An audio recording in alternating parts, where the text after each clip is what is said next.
something's wrong with this justice system, and I need you people to go on to courthouses and just watch the injustice. So when you go to vote, you know who you want to vote out of the district attorney's office or out of a judgeship. We went and talked to a female attorney who's on the dad's side. She's got 2 sons of her own, and she's got years of experience behind her. Her name is Attorney Barbara Johnson, and we're going to take you now to Andover, Massachusetts, where we did this interview with Barbara Johnson, and let you hear it from a female attorney who wants justice in the system. So in order to change the discrimination against men, you must get rid of the CAPTA laws. Simply must. These are all CAPTA laws. You must get rid of them. It has done more damage to this country than any terrorist flying into the Twin Towers.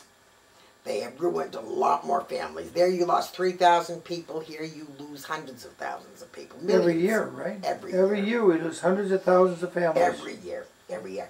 In Massachusetts alone, there are 50,000 restraining orders that are given out every year. Okay? So the last 10 years, you have 500,000 people. Okay? There's only a few million in Boston anyway. So you have across Massachusetts, which is sparsely populated, except for a few isolated cities, you have, you have an enormous number of people and families that this is protected. Those are just the restraining orders. Now figure the people who are suffering. The man's parents are suffering because they're the grandparents. They're not allowed to see the children.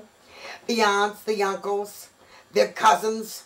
So each restraining order has many people who are suffering.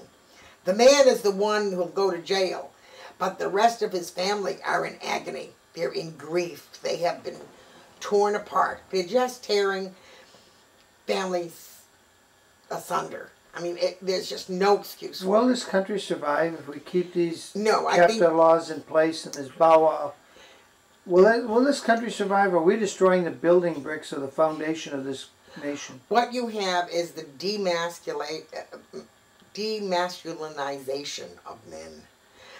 They are devastated, they are impoverished, they're depressed.